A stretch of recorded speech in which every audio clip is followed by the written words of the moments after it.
Good morning, everyone. Good morning. Assalamualaikum warahmatullahi wabarakatuh.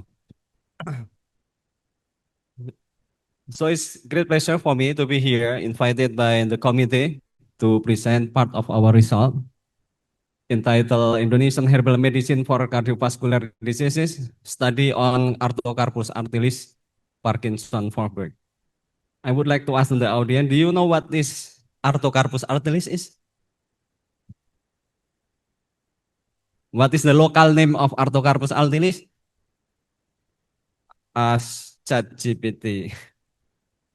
Ya, itu sukun, ya, sukun. Ya, oke.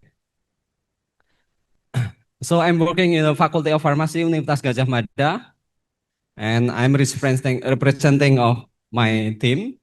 One of them present here, Prof. Yuli from BRIN. Thank you, Prof. Yuli, and my supervisor, Prof. Subagus Wahyono. Like,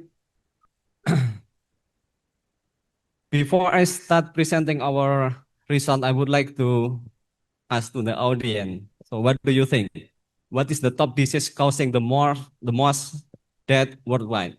Penyakit apa yang paling mematikan di dunia ini menyebabkan kematian terbesar? Iya, karena judulnya ini kan cardiovascular disease. Loh, jawabannya kanker diabetes nggak nyambung ya. Yes. Next slide, it is cardiovascular diseases until now. Ya. Next, that's why I am dealing how to find cardiovascular protective agent from Indonesian medicinal plant. Next.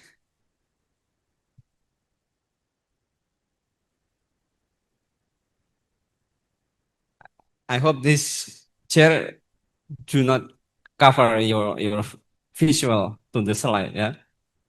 Okay. So I would like to give you a bit of background to the cardiovascular disease, to give you more context about what I'm doing. So cardiovascular disease is, of course, this is very dangerous disease, and platelet, yeah, platelet play a very important role in the disease. Yeah. You know platelet, thrombocyte, ya, trombosit, platelet, ya, ya, platelet diperlukan menutup luka ya, cover your wound and also prevent from bleeding. However, when the platelet is overactivated, it's not good. Yeah. So platelet, they have several receptor that can bind to the ligand. So this platelet, they express receptor, several receptor, and this receptor can bind to the ligand. For example, bind to ADP, serotonin, epinephrine, thromboxane, arachidonic acid, and so on.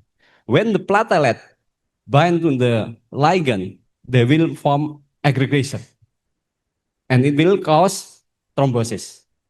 So thrombosis can be caused by platelet aggregation. That's why platelet aggregation play a very important role for the cardiovascular diseases, because cardiovascular disease, the main cause of cardiovascular disease is thrombosis. Next.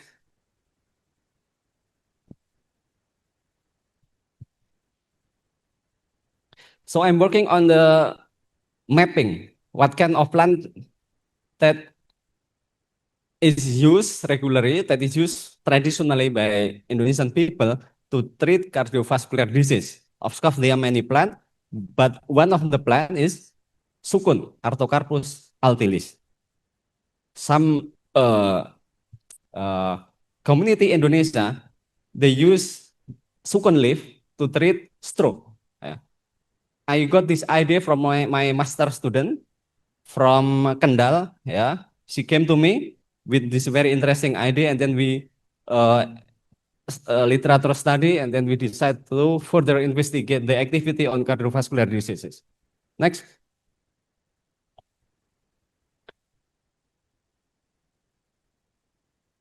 Next. Yeah. For those who are not familiar with sukun, maybe you live in Jakarta, not no sukun tree there, maybe. Ya, ini daun sukun ya. is quite big tree compared to banana tree. Yeah, and we use the leaf part for our study. Next.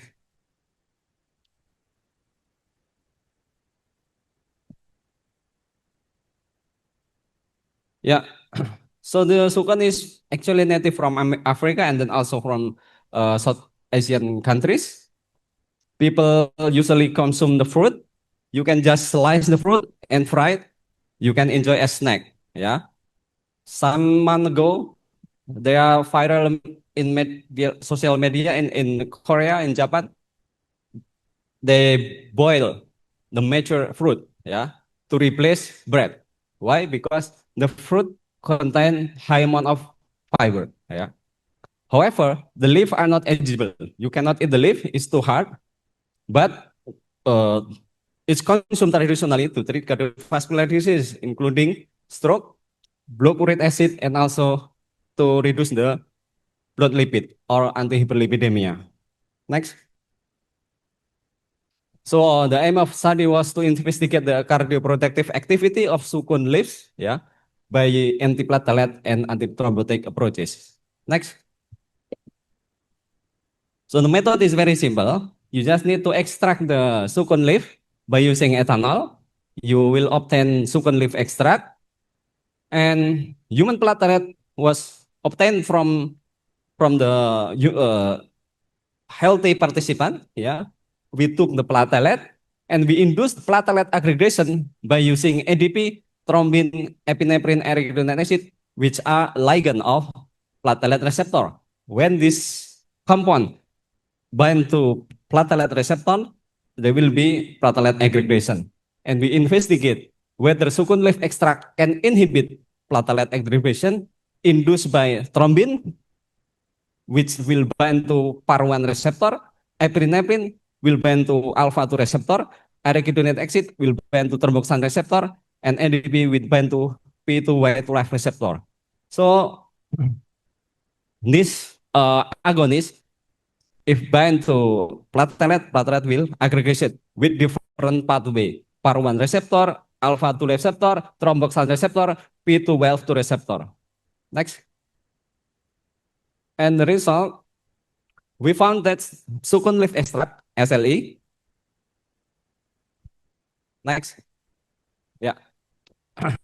Here, for example, when the platelet was induced by EDP, so the platelet will aggregate 100% by solvent, and sukun leaf extract from 100 to 1000 ppm dose dependently inhibit platelet aggregation. This is the black bar here is the positive control. Ticagrelor is antiplatelet drug targeting P2Y12 receptor because ADP will bind to P2Y12 receptor. When the P2Y12 receptor is occupied by the compound from the extract, the aggregation will be inhibited. And we can see this pattern by using EDP with IC50 around 250, with arachidonic acid around 428. Next. We see also by inducing with epinephrine and also histostatin, all are inhibited by sukun leaf extract. Next. So we conclude that sukun leaf extract inhibit platelet aggregation induced by ADP, serotonin, epinephrine, and several platelet agonists, meaning that this extract contain antiplatelet agent that inhibit platelet aggregation. However, we would like to know, so what is the active compound? Next. To know this one, we perform chromatography profiling. Next. Yeah, shortly, as you can see here, there are three different profile.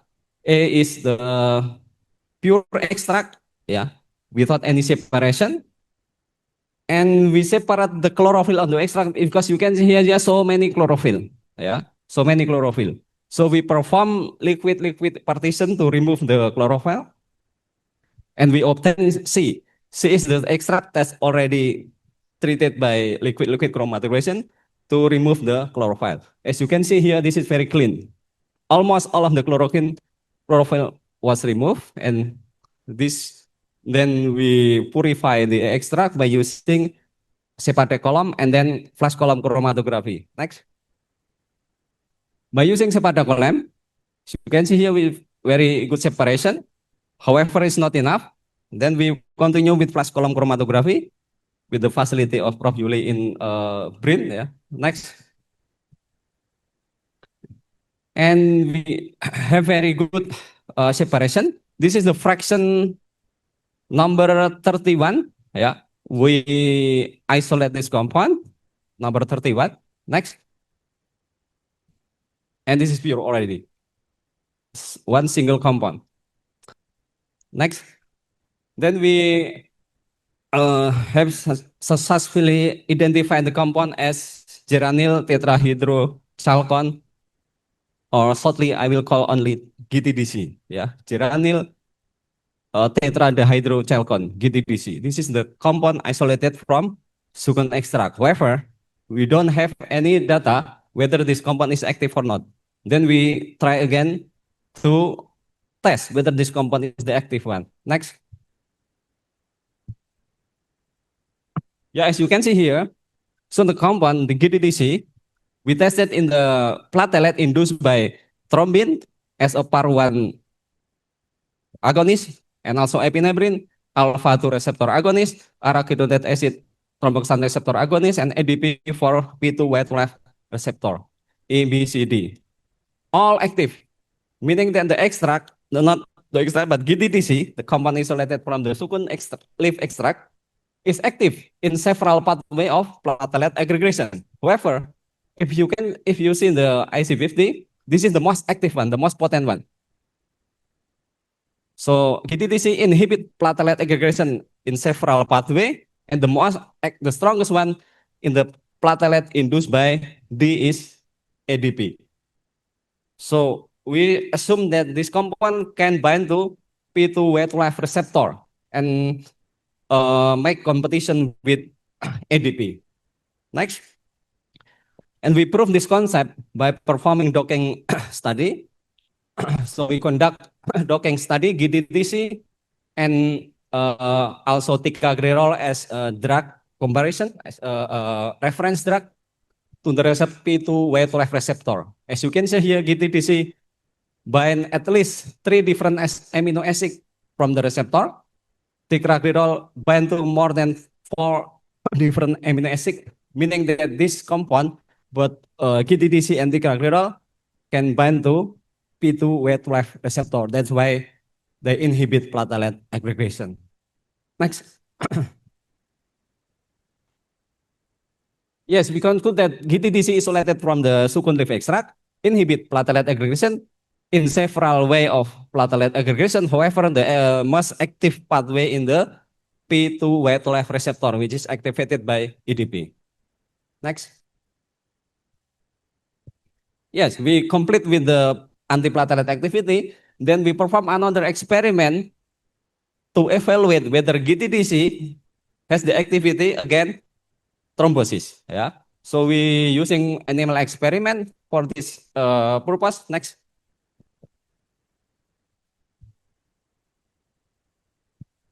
Yeah, we use a rat.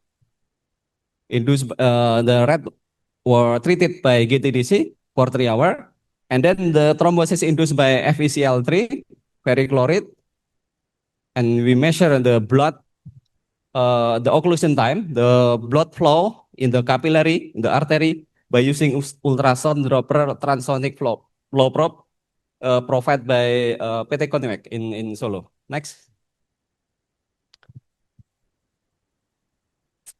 Yeah, as you can see here, after 10 minutes, when the rat were treated with solvent, the blood flow stopped.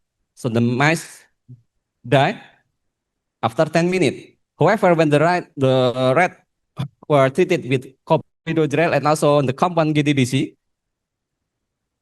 after 20 minutes, meaning that the compound and also clopidogrel prevent prolong the occlusion time, ya, and prevent the mice from earlier death, ya. Jadi matinya menjadi lebih lama karena terbentuknya the thrombus formation take longer time compared to untreated mice. Next. Yeah. So we found that GTDC inhibit platelet aggregation and also thrombus formation. Next. So as conclusion, sukun leaf extract and also the major constituent GTDC inhibit platelet aggregation and also thrombosis. And this the compound has potential to be developed as cardioprotective agent. Next. So I would like to thank to Ministry of Education and Research for the funding, PT Konimek for the blood flow measurement for my student as well. Next. Yeah, before I close this talk, in our laboratory we have tested not only in the antiplatelet and the thrombosis, but we have investigated that sukun leaf extract also inhibit LDL oxidation. You know that LDL oxidation can lead to cardiovascular disease as well. And sukun leaf extract also reduce cholesterol, yeah, LDL, and increase HDL. And it also has anti-inflammatory activities, meaning that some characteristic in the protective activity is can be shown by sukun leaf extracts. So this is very good extract and very good compound for cardiovascular protective. Next. Yeah, the last slide. Last slide. Thank you so much. And this is the photo of my student and also supervisor. Thank you so much for your attention.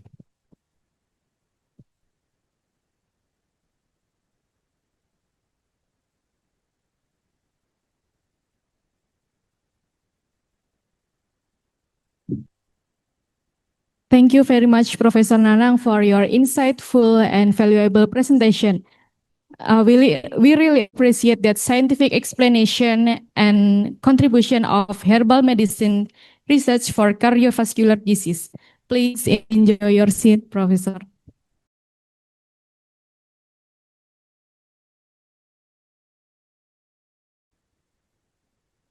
Okay, thank you for the moderator.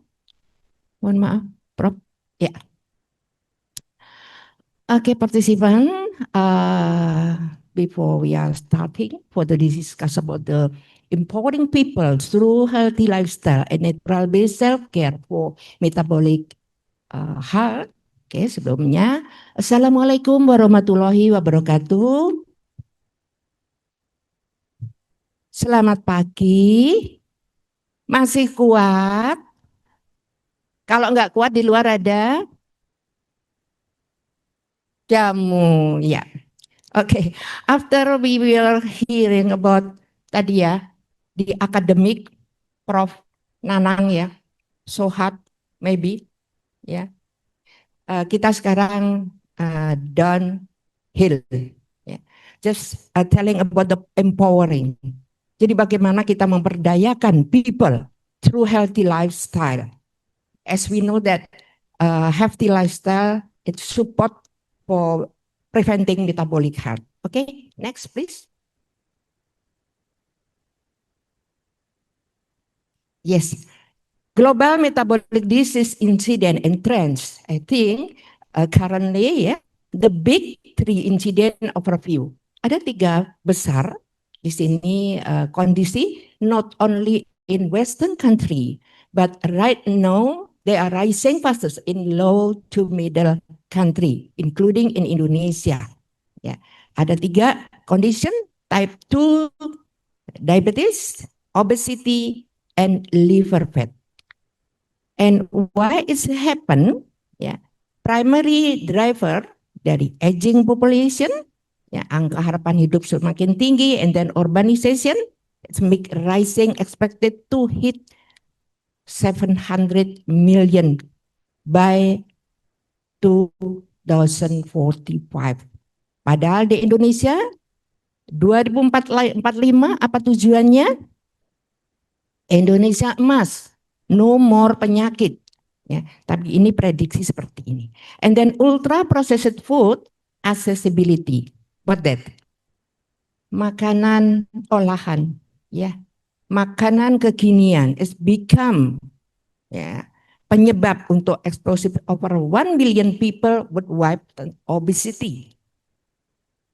Kemudian high fructose intake and insulin resistant ini membuat, ya, support untuk liver fat.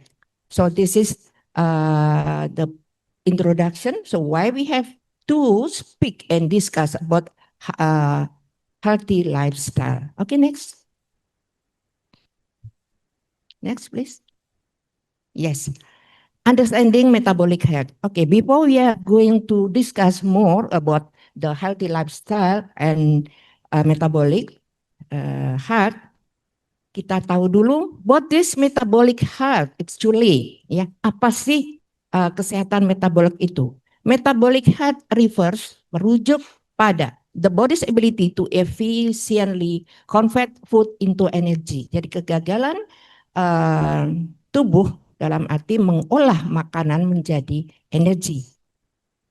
This kriteria bisa dilihat dari waist circumference, lingkar perut. Berapa normalnya, Putri? Bapak-bapak berapa, Pak? Maksimal berapa, Pak? 90 ya, Pak ya. Nah, tapi yang maksimal 90. Oke, nanti diukur masing-masingnya ya sebelum makan. Fasting food glucose, ya, kemudian nilai glukosa pas saat puasa, systolic blood pressure, triglyceride, and HDL kolesterol. Kemudian common metabolic challenges, ya, tadi ini tantangannya apa? Di sini adalah gangguan metabolik. Ya, tadi tubuh tidak bisa mengolah makanan menjadi energi. Dan impact of modern lifestyle, this is true. Ya, itu yang sekarang modern lifestyle yang sering terjadi. Sedentary behavior, student kan apa ini? Sedentary behavior, bahasa Inggrisnya mager, malas gerak. Ya, jadi itu adalah sedentary behavior, ya, penyulutnya ultra processed food, makanan olahan, and then refined carbohydrates, ya, olahan karbohidrat, dan chronic stress, sleep deprivation, and toxic exposure. Ya, ini yang sering kali insomnia, ya, begadang dan sebagainya. Next, please. Ya, as we know, the optimal well-being, jadi kehidupan yang sejahtera dan sebagainya, ya, di sini depends on tadi, dipengaruhi oleh nutrition including jamu yang kita konsumsi, ya. And then not only nutrition but we have to do physical activity, olahraga, ya, rutin yang penting, tidak berat tapi jarang tapi rutin, and then sleeping well, ya, tidur yang cukup, dan make mental health lebih baik, ya. Oke, next. Oke, pillars of healthy lifestyle. Oke, the pilar-pilarnya apa sih yang menjadi tonggaknya adalah balance nutrition, a whole food, ya, plant, ya, termasuk tanaman, ya, itu adalah bagus untuk benar-benar support terhadap healthy lifestyle itself. And then physical activity, indeed we have to do regularly every day. Ya. Kemudian sleep and stress management. Ya. This we have to do by ourselves. Okay, next please. Hello. Yeah. This is lifestyle wellness for metabolic health.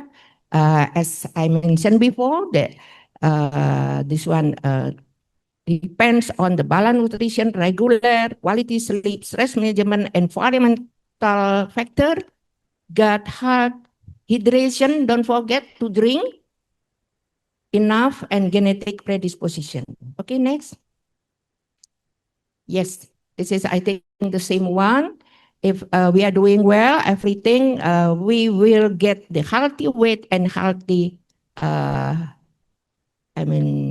condition. Okay, next, please. Yes, this one. Ibu Bapak, Kalau ada 3 atau lebih gejala ini, be aware. Hati-hati, kita waspada. Ada metabolic disorder. Because metabolic disorder itu tidak menimbulkan gejala awal. Ya. Apa itu? Kolesterol. Ya, ada satuannya. And then gula darah puasa, lingkar perut. Kenapa setiap ada MCU selalu dilakukan lingkar perut? Dan kemudian TG yang tinggi dan high blood pressure. Ada 3 ini di kita, itu kita sudah harus waspada. Ya. Oke, next. Yes, this one about the web connection between metabolic disorder and lifestyle. Ya, kalau kita makannya bagus, with exercise, hydration, good sleep, low stress, it is cause and effect healthy metabolic. Ya, but opposite from this, kalau berlawanan junk food, fast food, kemudian tadi malas gerak, alkohol, rokok, ya. Kemudian ada ini akan menimbulkan itu semua. Oke, this is ya, ini bertolak belakangnya. Oke, next please. Ya, ini as I mentioned before, ya, dipengaruhi oleh ini semua keterangannya. Oke, lanjut. Ya, metabolic health, lifestyle and wellness intervention process. Jadi how to manage, ya, how to know if I have maybe one or symptom that go to wellness condition assessment phase, just make goal setting personalization. This come from ourselves dulu, ya. Jadi kita masing-masing, kemudian kita implementation strategi, whether nutrition, physical, stress management, and natural based self-care, as we are mentioned for today's seminar. Setelah itu nanti kita akan ongoing support monitoring untuk find the reassessment and then go to healthy condition. Okay, next please. Nah, this one, if other speaker just tell about the plant, herb, jamu, I just want to show you about the exercise. Which one exercise better for support the metabolic healthy? Ya, di sini because of insulin resistant dan dyslipidemia nanti akan dibahas oleh Bapak Alam. Ya, di sini one of the benefit exercise ini akan menurunkan resiko terjadinya kardiovaskular, ya. Kemudian di sini ada improve glucose uptake and fat reduction. Ya, next. Oke, kalau tadi kita sudah membahas duanya, so the link between metabolic disorder and breathing, ya. How breathing, ya, bisa menyokong kita untuk mencegah tadi terjadinya metabolic disorder, because as you know, God already gave us free oxygen and we have to manage that. Ya, bagaimana kita mengolah oksigen yang gratis tadi menjadi energi yang dibutuhkan tubuh kita untuk prevent terjadinya metabolic disorder. Ya. Oke, next please. Oke, this is metabolic disorder and breathing patterns. Ya, kalau kita napasnya pendek-pendek atau dyspnea atau napas tidak teratur, ya, ini akan menurunkan reduce oxygen supply to cell and then increase cellular stress and become impaired glucose and lipid metabolism. Telling about exercise, especially for breathing exercise.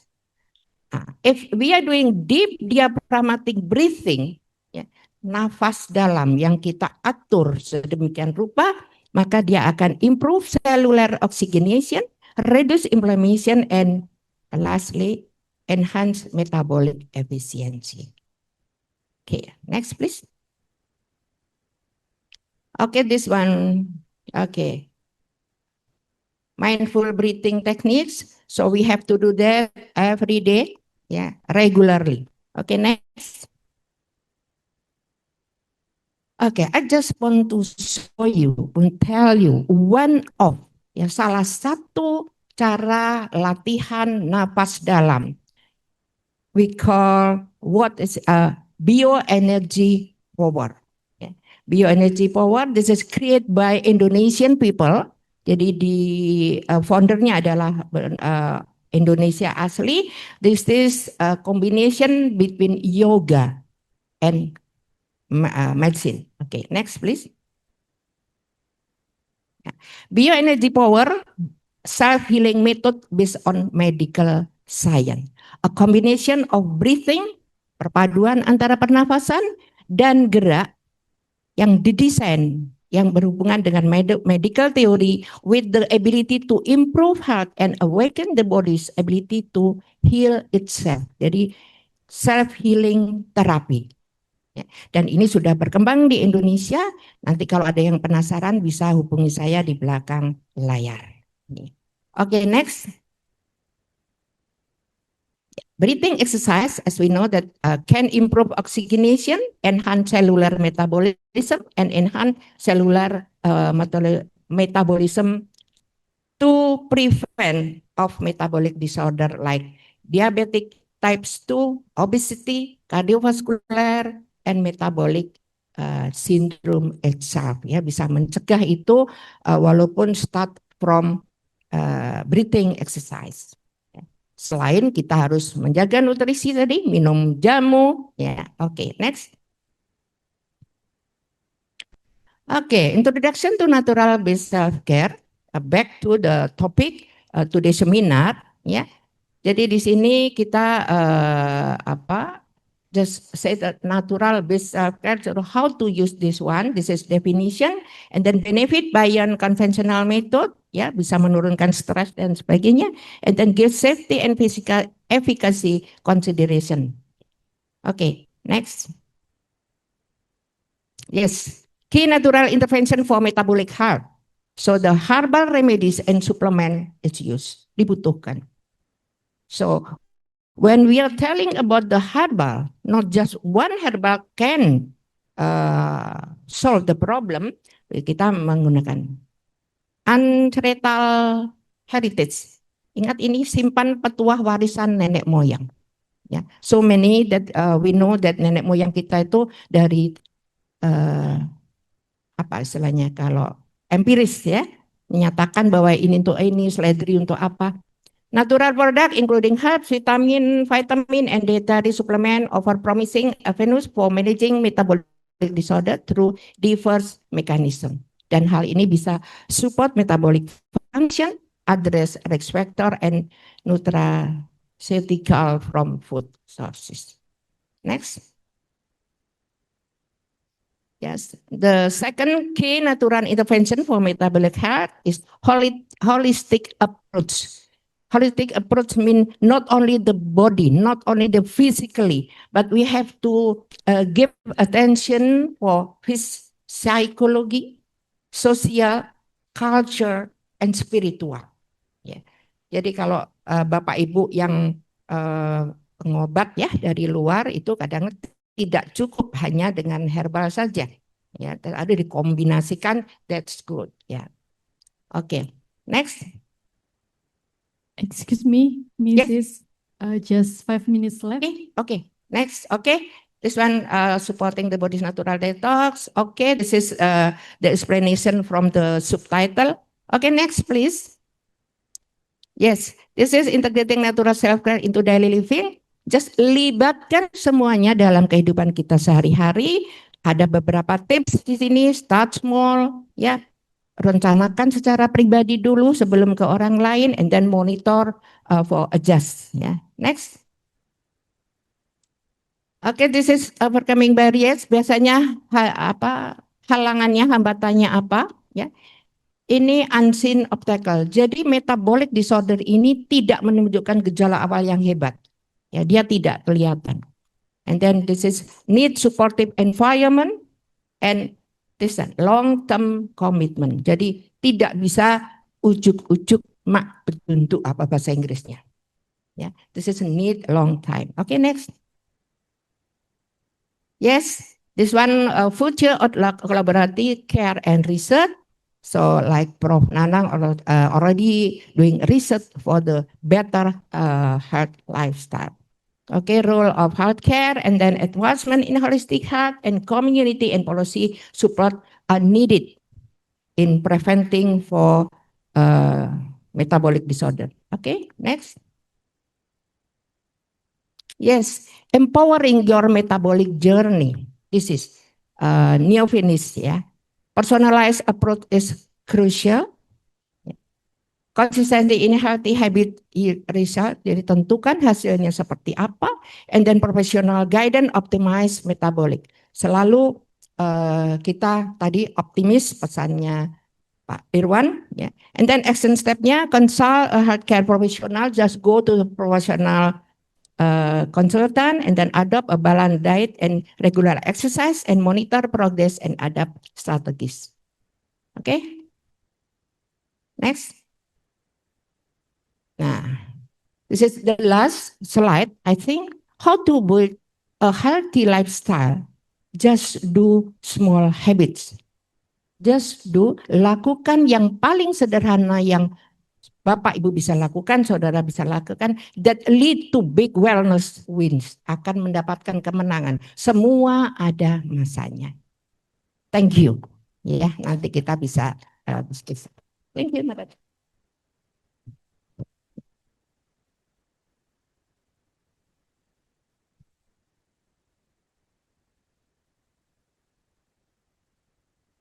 Thank you very much, Mrs. Atanasia, for the excellent presentation.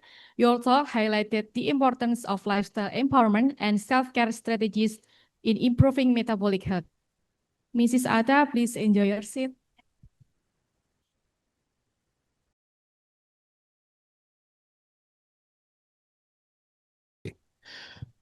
Bismillahirrahmanirrahim. Assalamualaikum warahmatullahi wabarakatuh.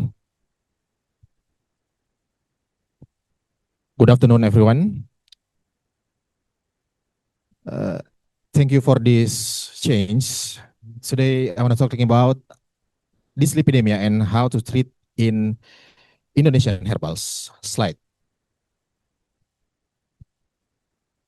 Dyslipidemia, the abnormal levels of lipids in the bloodstream, which poses a significant risk factor for cardiovascular disease. Dysregulation in these lipid levels, whether due to genetic predisposition or lifestyle factor, can lead to atherosclerosis or other cardiovascular complication. Slide. Lipids such as cholesterol or triglycerides are absorbed from the intestines and carried throughout the body via lipoproteins for energy, steroid production, or bile acid formation. Slide. According to Balena Saicedo, in 2025, they have studied a global prevalence of dyslipidemia in the general adult, showed that subgroups in hypertriglyceridemia, hypercholesterolemia, low HDL cholesterol, and high LDL cholesterol, which in hypertriglyceridemia, there are 28.77% in higher men than women. In hypercholesterolemia, there are 24.9%, with similar for male and women. For low HDL cholesterol, there are 38.43%. There are men is lower than women. And for high LDL cholesterol, there are 18.93%, which is women is higher than men. Slide.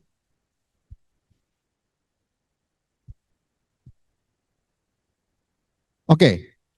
There are comparison across dyslipidemia types, sex, and publication decades. For hypertriglyceridemia, in the decade, there are decrease from 29.4% to 29.1%. For hypercholesterolemia, they decrease from 27.6% to 20%. In low HDL cholesterol, there are decrease from 39.4% to 38.2%, and for the high LDL cholesterol, there are 18.8% to 16%. Slide.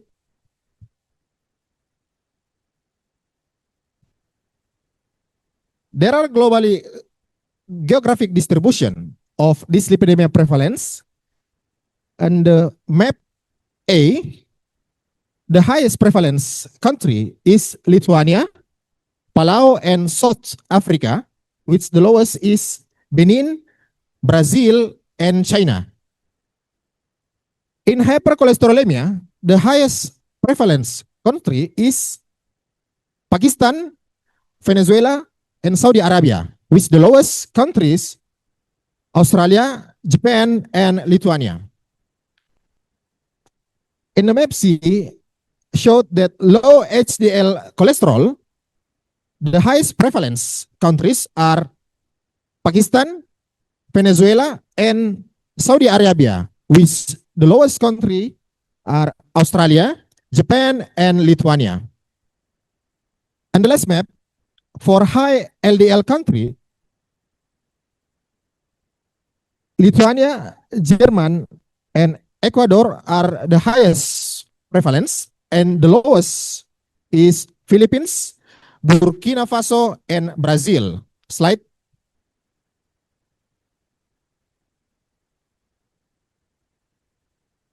Slide. Okay. This is the process of atherosclerosis and the role of inflammation in the progression. The role of endothelium is central to this process. Normal endothelium can be altered by traditional risk factor abnormalities.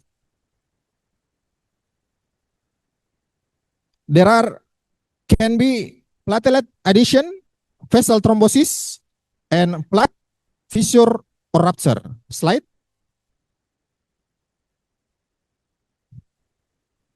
Macrophages became activated in the vessel wall and take in the LDL cholesterol, leading to foam cell formation. These macrophages also secrete metalloproteinases that can weaken the plaque cape. They also secrete platelet-derived growth factor, which induces mitogenesis and promotes plaque neovascularization.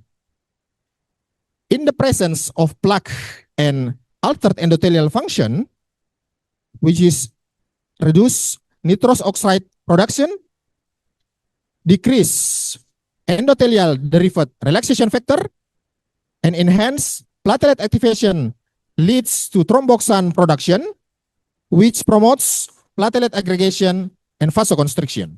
Slide. There are two types of dyslipidemia, which is primary dyslipidemia and secondary dyslipidemia. Slide. Primary dyslipidemia is inherited and caused by genetic mutation that affect lipid metabolism. Slide. Whereas secondary dyslipidemia is acquired and caused by lifestyle factors or other medical conditions that alter lipid levels, such as diabetes, liver and kidney disease, lack of activity, unhealthy diet, obesity, and hypothyroid. Slide. Dyslipidemia usually doesn't cause any symptoms, but it can be detected by measurement different lipid levels. The optimal lipid levels for LDL cholesterol less than 100 milligrams per deciliter. For HDL cholesterol more than 40 milligrams per deciliter for men and more than 50 milligrams per deciliter for women. For triglycerides less than 150 milligrams per deciliters, and for total cholesterol less than 200 milligrams per deciliters. Slide.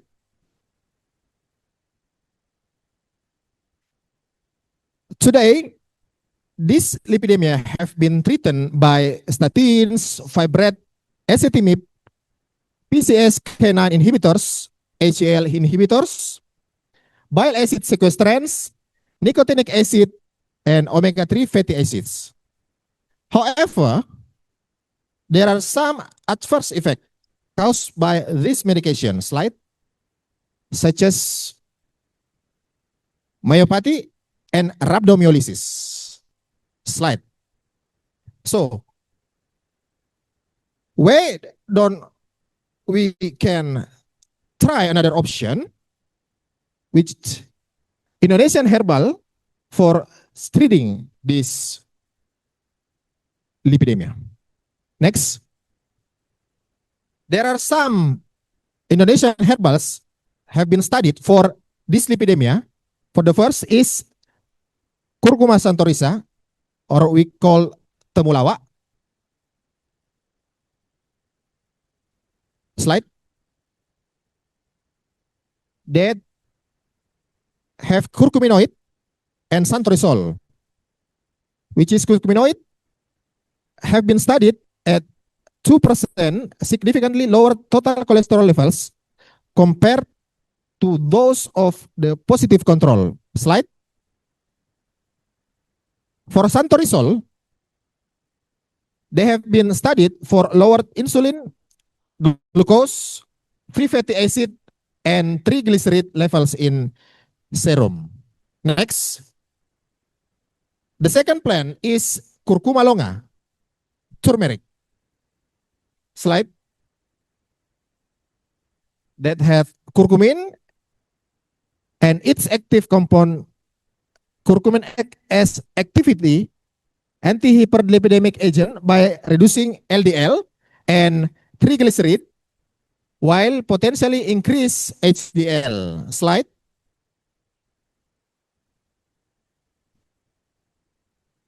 Next, Cingiber officinale, varietas rubrum. Slide. Its compound gingerol and sogaol can inhibit the activity of HMG coenzyme A reductase, a key enzyme in endogenous cholesterol synthesis. Slide. Allium sativum, garlic, that can reduce the level of total cholesterol and LDL instead of HDL and triglyceride. Slide. Which have allicin that reduce lipids by inhibiting cholesterol and fatty acid synthesis, downregulating K enzymes like PCSK9, enhancing LDL receptor expression via SREBP2 and increasing cholesterol efflux, thereby lowering serum total cholesterol, triglycerides, and LDL cholesterol level. Slide. And next is Nigella sativa, or black seed. Slide. That has thymoquinone, the main bioactive component in black seed, has been shown in various preclinical studies and several clinical studies to have strong potential as an anti-hyperlipidemic agent. Slide. The next plant is Guazuma albifolia. Slide. That has quercetin. Have been studied indicate that the polyphenolic fraction of Guazuma albifolia leaves can reduce cholesterol levels and inhibited HMG coenzyme A reductase, the key enzyme in cholesterol biosynthesis. Slide. And the next plant is Phyllanthus niruri. Philanthus niruri indicating its effectiveness in lowering blood lipid levels and treating condition associated with high cholesterol. Slide. And the compound is phylantine. Supplementation significantly lowers elevated levels of total cholesterol, triglycerides, and low density lipoprotein cholesterol in moments of metabolic stress. Slide.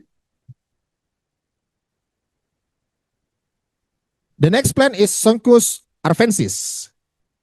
Sonchus arvensis has been proven in various scientific studies to have potential as an anti-hyperlipidemic agent capable of lowering high cholesterol and blood fat levels. Slide.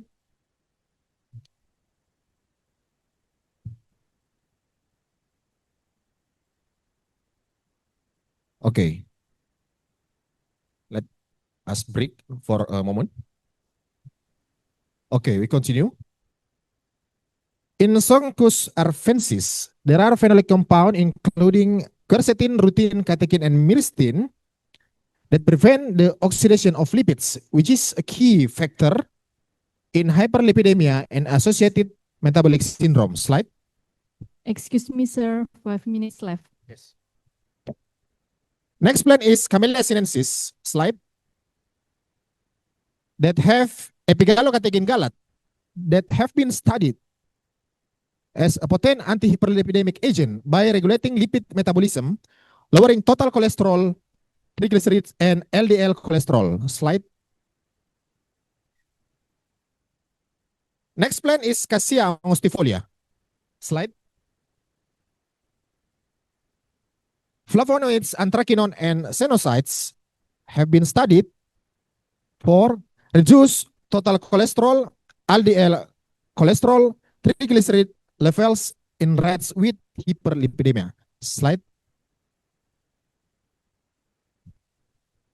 So here is some herbals which according to the 11 scientific herbals by Ministry of Health, there are Cassia angustifolia leaves 1 grams, Camellia sinensis leaves 5 grams, Curcuma longa rhizome 4 grams, Guazuma ulmifolia leaves 6 grams, Curcuma santorisa rhizome 5 grams, Sonchus arvensis leaves 6 grams, and Philanthus niruri herbs 3 grams, which can use for 3 to 6 weeks in half an hour.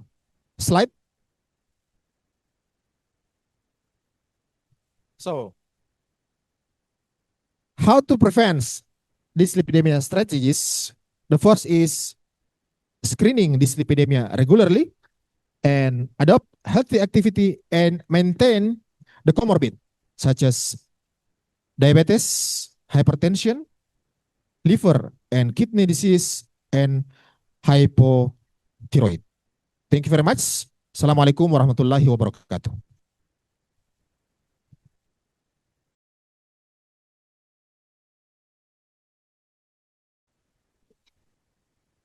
Oke, terima kasih dalam bahasa Indonesia saja nggih. Kepada Prof. Nanang. Tadi saya tertarik sekali, ternyata daun sukun ya. Dulu di kampus 3 di jurusan jamu itu daun sukunnya gede-gede banget. Nah sekarang sudah, oh masih ada ya. Dulu masih ada gede, kemudian di salah satunya ada dipotong untuk gedung. Kan tadi simplisia ya Prof. Tapi kalau misalnya nih saya orang awam, lain David sukun, pengen merebus daun sukun gitu, apakah mungkin apa tidak untuk bisa memanfaatkan sukun sebagai obat tradisional? Matur nuwun.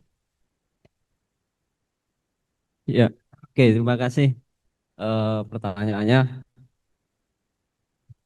Kalau nggak salah tadi di sana itu sinyalnya agak terganggu. Direbus ya, apakah efektif ya? Nah, yang temuan kami ini diekstraksi pakai etanol, alkohol kadar tinggi, ya. Kami punya hasil yang ekstrak air, etanol kadar rendah. Kita bandingkan tuh yang paling bagus adalah ketika ekstraksinya menggunakan etanol kadar tinggi. Ya, karena apa? Senyawa aktifnya itu dia miskin gugus hidroksi. Jadi dia kalau pakai air nggak begitu larut. Ya, jadi kalau dikonsumsi jamu ya itu minumnya seampas-ampasnya. Tapi kalau hanya direbus pakai air, aktivitasnya kurang kuat karena itu senyawanya sedikit larut dalam air. Gitu, Bu. Oke. Jadi aplikasinya harus diekstraksi pakai alkohol, lalu alkoholnya diuapkan. Jadi di industri farmasi. Soalnya kalau di rumah ngekstraksi pakai alkohol sendiri jeblok. Ya, ya itu Bu. Ya. Okay, thank you, Miss Professor Nanang, for your clear explanation. And the next question for Mrs. Atanasia. Ada pertanyaan Bu. Okay, for Mrs. Atanasia, pertanyaannya dalam bahasa Indonesia nggih, Bu? Bagaimana cara meningkatkan kandungan metabolit sekunder obat pada tanaman? Oh, mungkin ini dari untuk narasumber yang lain ya. Dari Zoom chat.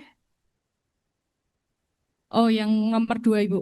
Apakah Ibu pernah melakukan studi yang dapat menunjukkan korelasi antara angka harapan hidup manusia Indonesia, life expectancy untuk laki-laki 74 tahun dan perempuan 83 tahun, dengan gaya hidup baru yang kekinian atau the new lifestyle? Dari Zoom ya. Oke, thank you untuk yang dari Zoom. Ya, untuk Bapak Ibu yang di sini juga. Should we use bahasa ya? Ya, pakai bahasa Indonesia. Pertanyaannya apakah saya pernah studi tentang hal itu? Jadi yang pernah saya lakukan studi sementara ini adalah bagaimana kita memadukan tadi secara holistik, tidak hanya makanan, pola pikir, makan, dan olahraga, itu terhadap tekanan darah dan DM. Tekanan darah, kalau kita lakukan regular olahraga, itu tekanan darah untuk sistol, dia bulan keempat itu akan turun untuk tekanan darah tinggi. Dan untuk diastol bulan ke-5. Dan untuk mean arterial pressure, dari tekanan darah rata-rata itu di bulan ke-5. Itu untuk yang reguler tadi exercise, especially khususnya adalah breathing exercise. Ya, tidak aja makanan yang sehat, kemudian reguler dan pola pikir yang sehat. Nah, untuk DM juga ini kita hanya melihat di sana hanya berapa bulan itu ada penurunan di angka gula darahnya. Dan untuk next memang kita pengen melihat bagaimana di rentang usia tadi. Kita akan melihat apakah rentang yang angka harapan hidup tadi yang tinggi dan sebagainya itu ada pengaruhnya terhadap apa? Terhadap supporting dari health life style. Jadi pola hidup sehat. Jadi saya hanya pesan aja ke Bapak Ibu pengobat dan sebagainya atau all of the participant adalah jadi selalu pola pikir jaga, kemudian olah gerak dan pola makan. Dan pola makan tadi adalah yang menuju ke sehat. Oke, itu saya rasa. Terima kasih. Oke, terima kasih Ibu Ata atas penjelasannya. If there is any question, please drop. Oh, okay.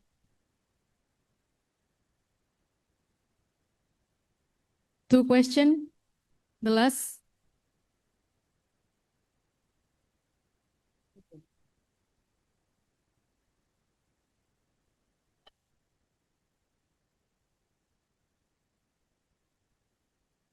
Pakai bahasa Indonesia dia, Pak. Pak, you show a study about the correlation between demography and also this lipidemia. Is that correct, Pak? So I just want to get the understanding about what is the correlation between those two indicators. Because in the first slides, you show like a study of some demography of A, B, C, D. Yeah, Pak Alam.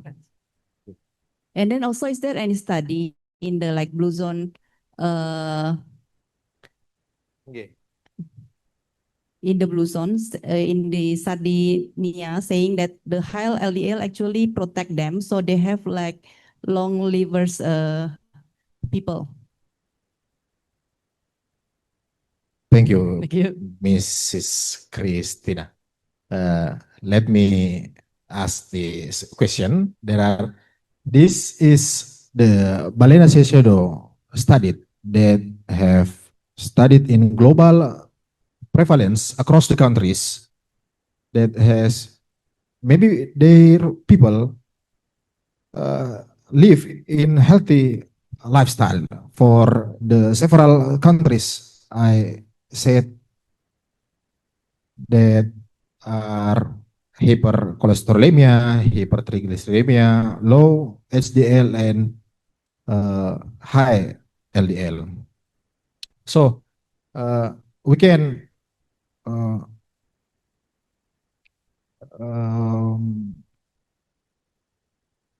let me use bahasa. Kita dapat melihat their lifestyle in their country. I think that's all.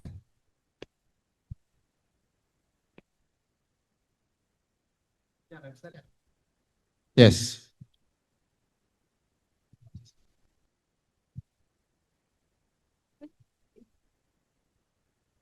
Thank you, Mr. Alam, for your clear explanation. And the last question, please. The last question.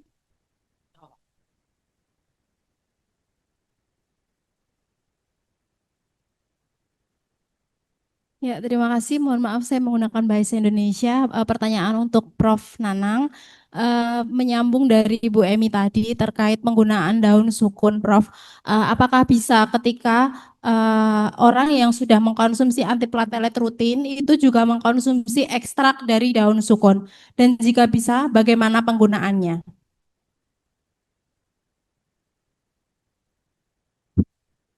Sebelumnya dia mengkonsumsi apa? Nggak dengar saya.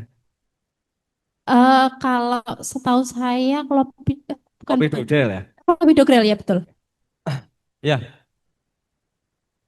Oke, kalau sudah konsumsi clopidogrel kan biasanya orang sudah memiliki resiko kardiovaskuler ya, stroke dan apa namanya terkait gitu. Nah, saya belum meneliti kombinasinya. Ya, kalau dikombinasikan, khawatirnya apa? Pendarahannya tidak terkontrol. Karena ini lumayan cukup dengan IC50 9, sekian ppm itu cukup kuat ya. Bahkan lebih kuat dari kami pernah membandingkan dengan bawang dan juga pegagan ya, pegagan itu kita bandingkan ini lebih kuat apa namanya daun sukun ini. Sehingga ini kami memberi namanya kan kardioprotektif ya. Jadi itu bagi yang berisiko ya sudah periksa darah, kemudian LDL-nya tinggi, HDL-nya rendah, kolesterolnya tinggi, ada faktor turunan. Ini untuk maintenance bagus ya, karena dia mencegah itu tadi sekaligus dia menurunkan kolesterol macam-macam sudah kami uji juga pakai hewan uji ya, walaupun belum uji klinik. Sebenarnya ini layak diuji klinik juga karena apa? Karena menurut Pak Irwan tadi ini belum ada yang jual gitu. Jadi kalau uji klinik kan yang belum dijual tadi kata Pak Irwan. Ya. Jadi kalau menurut saya kalau sudah divonis dokter demikian, saya ikut saran dokter ya, ikuti misalkan harus mengkonsumsi clopidogrel, biasanya juga tambah simvastatin ya, ada juga nifedipin dan sebagainya, itu ikuti dulu. Kalau sudah nanti membaik ya, dokter sudah bilang obatnya dilepas satu-satu udah free ya, untuk maintenance oke lah gitu ya. Saya kira itu ya. Terima kasih. Terima kasih, Prof. Ya. Thank you, Professor Nanang, for your clear explanation. I think it's up for question and answer discussion. And I would like to express my sincere gratitude to our speakers, Professor Nanang, Mrs. Atta, and Mr. Alam. Thank you so much for your valuable knowledge and perspective with us today.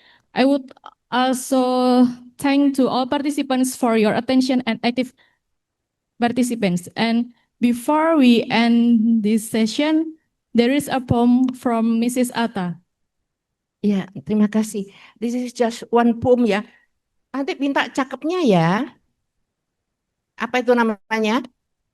Apa sih kalau kita pantun? Oke. Tumbar miri jahe bukan Cakep, sekedar bumbu soto. cakep, Minum jamu bisa dipadu wedang. cakep. Ya. Ikutlah seminar ini sampai sore, tetap di Poltekkes Solo. Ya. Cakep. Kalau bicara jamu, jurusan jamulah yang memang paling oke. Ya. Terima kasih. Thank you, Mrs. Atta. Okay, I officially close the first panel session. Thank you very much for your participation. Have a wonderful day and enjoy the next session. Wassalamualaikum warahmatullahi wabarakatuh.